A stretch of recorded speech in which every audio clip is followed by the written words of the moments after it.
ಇವತ್ತೊಂದು special item ಮಾಡುವ ಅಂತ ಹೇಳಿ, ಬಾಳೆಕಾಯದ್ದು ಗಸಿ.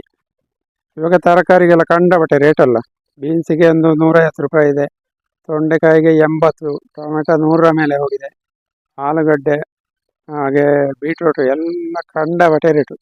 ಹಾಗೆ 1-2 ಕಪ್ ಆಗುವಷ್ಟು ಕೆಂಪು ಕಡಲೆಯನ್ನು ನೆನೆ ಹಾಕಿದ್ದೇನೆ, ಚೆಂದ ನೆನೆದಿದೆ. ಅದು ಒಂದು 8 ಗಂಟೆ ಹೊತ್ತಾಯಿತು ನೆನೆ ಹಾಕಿ.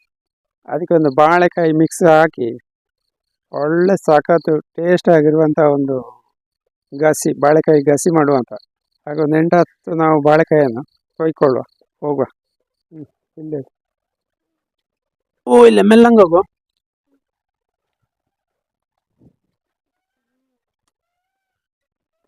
ಇಲ್ಲಿಗೆ ಬಾ. ಇದು ಗೊನೆಯಲ್ಲೇ ಕೆಲವು ಕಾಯೆಲ್ಲ ಹಣ್ಣಾಗಿದೆ. ನಮಗೆ 8-10 ಕಾಯಿ ಇದ್ರೆ ಸಾಕು. 10 ಕಾಯಿಯನ್ನು ಕೊಯ್ಕೊಳ್ಳುವ.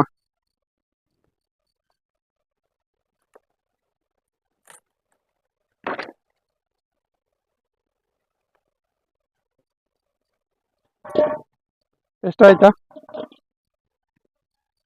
6? 6, 4, 10 ಇದ್ರೆ ಸಾಕು. ಇದಾ ನೋಡಿ, ಇದು ಗಜ ಲಿಂಬೆಕಾಯಿ ಆಗಿದೆ ಇದರಲ್ಲಿ. ಒಂದು 2 ತಿಂಗಳು ಬೇಕು ಇನ್ನು ಕೂಡ. ಚಂದ ಬೆಳೆದು ಹಣ್ಣಾಗಬೇಕಿದು. ಆಮೇಲೆ ಇದು ಉಪ್ಪಿನಕಾಯಿ ಎಲ್ಲ ಮಾಡ್ಲಿಕ್ಕೆ ಆಗ್ತದೆ. ಹೋಗುವ, ಆಚೆ ಹೋಗುವ. ಇಲ್ಲೇ ಹೋಗುವ. ಬಾಳೆಕಾಯಿ ಎಲ್ಲ ಕಟ್ಟು ಮಾಡಿಕೊಳ್ಳುವ ಚಂದ.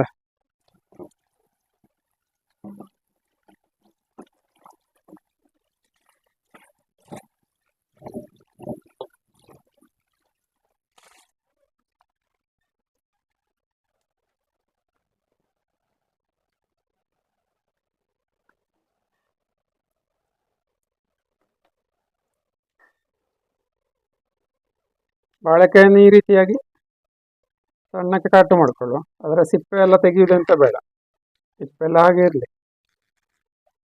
ಕಟ್ಟು ಮಾಡಿ ನೀರಿಗೆ ಹಾಕ್ಕೊಂಡ್ರೆ ಆಯ್ತು.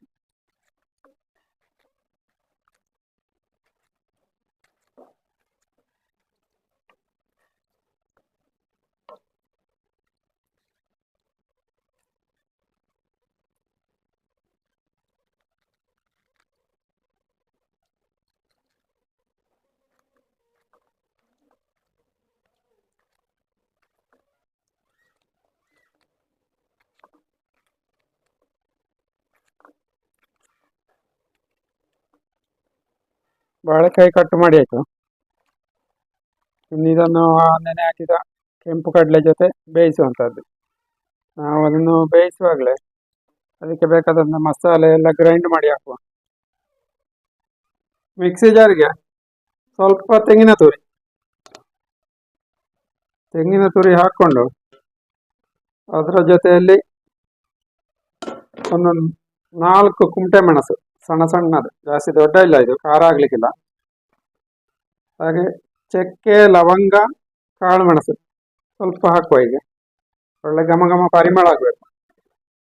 ಬೆಳ್ಳುಳ್ಳಿ, ಸ್ವಲ್ಪ ಹುಣಸೆ, ಸ್ವಲ್ಪ ನೀರು ಹಾಕಿ ಗ್ರೈಂಡ್ ಮಾಡಿಕೊಳ್ಳುವ. ಜಾಸ್ತಿ ನೀರು ಹಾಕಿದ್ರೆ ಅದು ಸಣ್ಣ ಆಗ್ಲಿಕ್ಕಿಲ್ಲ, ಸಾಕಷ್ಟು.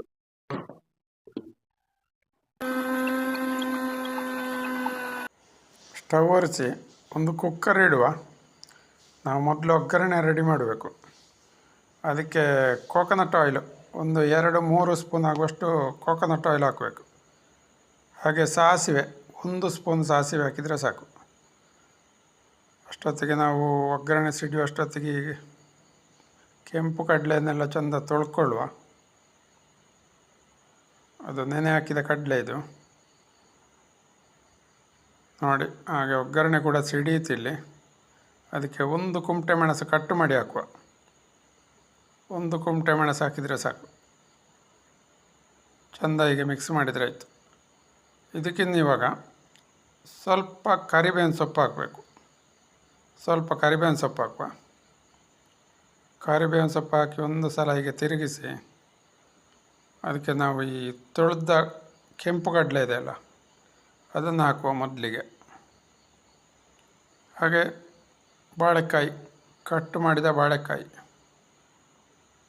ನೋಡಿ. ಈ ರೀತಿಯಾಗಿ ಮಾಡಿದಂಥ ಗಸಿ ಉಂಟಲ್ಲ, ಬಾಳೆಕಾಯಿ ಇಷ್ಟ ಆಗದವರು ಕೂಡ ಸರಿಗಿ ತಿಂತಾರೆ. ಇದನ್ನು ಎಲ್ಲರಿಗೂ ಕೂಡ ಇಷ್ಟ ಆಗ್ತದೆ. ಇದು ಅಷ್ಟು ಕೂಡ ಟೇಸ್ಟ್ ಆಗಿರ್ತದೆ ಈ ಒಂದು ಗಸಿ. ಹಾಗೆ ರುಬ್ಬಿದ ಮಸಾಲೆಯನ್ನು ಮಿಕ್ಸ್ ಮಾಡುವ.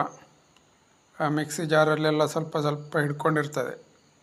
ಅದಕ್ಕೆ ಒಂದು ಸ್ವಲ್ಪ ನೀರು ಹಾಕಿ ಮಿಕ್ಸಿ ಜಾರಲ್ಲಿ ಇರೋದನ್ನೆಲ್ಲ ಚೆಂದ ತೊಳೆದು ಈ ರೀತಿಯಾಗಿ ಇದಕ್ಕೆ ಹಾಕಿದರೆ ಆಯಿತು. ಅಷ್ಟಾಗುವಾಗ ಜಾರಲ್ಲಿ ಹಿಡ್ಕೊಂಡಿರೋದೆಲ್ಲ ವೇಸ್ಟ್ ಆಗೋದಿಲ್ಲ ನೋಡಿ. ಈ ರೀತಿಯಾಗಿ ಹಾಕಿದರೆ ಆಯಿತು. ಆಮೇಲೆ ಚಿಟಿಕೆ ಅರಸಿನ, ರುಚಿಗೆ ಬೇಕಷ್ಟು ಉಪ್ಪು. ಉಪ್ಪು ಕಡಿಮೆ ಆದರೆ ಆಮೇಲೆ ಸೇರಿಸುವ. ಇಷ್ಟು ದಪ್ಪ ಬೇಡ. ಇದಕ್ಕೆ ಸ್ವಲ್ಪ ನೀರು ಹಾಕುವ. ಆ ಹೋಳುಗಳೆಲ್ಲ ಮುಳುಗುವಷ್ಟು ನೀರು ಹಾಕುವ. ನೀರು ಹಾಕಿದ ನಂತರ ಚೆಂದ ಮಿಕ್ಸ್ ಮಾಡಿ ಒಂದು 3 ವಿಸಿಲಾಗುವಷ್ಟು ಬೇಯಿಸಬೇಕು. ಇದನ್ನು ಕುಕ್ಕರಿನ ಮುಚ್ಚಳವನ್ನು ಮುಚ್ಚುವ. 3 ವಿಸಿಲಿಗೆ ಆಫ್ ಮಾಡಿದರೆ ಆಯಿತು.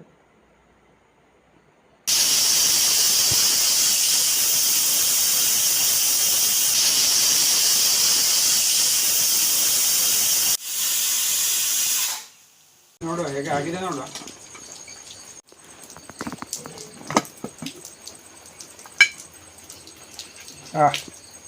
ಘಮ ಘಮ ಪರಿಮಳ.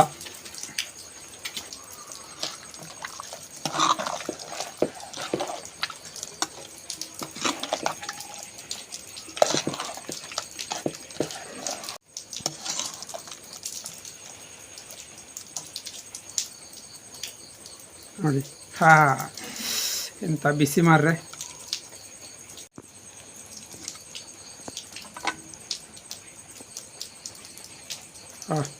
ಸೂಪರಾಗಿ ಬೆಂದಿದೆ. ಕಡಲೆ ಬಾಳೆಕಾಯಿ ಎಲ್ಲ ಚೆಂದ ಬೆಂದಿದೆ. ಟೇಸ್ಟ್ ನೋಡುವ ಹೇಗೆ ಆಗಿದೆ ಅಂತ. ನೋಡಿ, ಇಷ್ಟು ದಪ್ಪ ಬೇಕು. ಚಪಾತಿಗೆ ಕಡಲೆ ಬಾಳೆಕಾಯಿ ಕರಿ.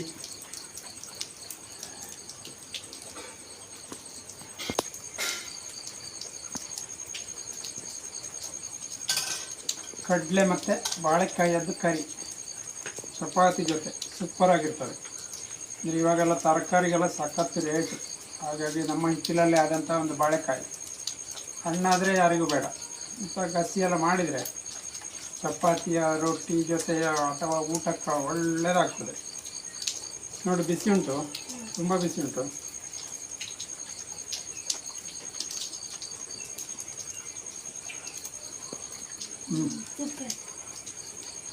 ಒಳ್ಳೆ ರುಚಿ. ಹಾಗೆ ನೀವು ಕೂಡ ಒಂದ್ಸಲ ಟ್ರೈ ಮಾಡಿ ಇಂಥ ಕರಿ ಕಡಲೆ ಬಾಳೆಕಾಯಿ. ಸರಿ, ಆದರೆ ಮುಂದೆ ಇನ್ನೊಂದು ವಿಡಿಯೋ ಇರ್ತಾನೆ. ನಮಸ್ಕಾರ.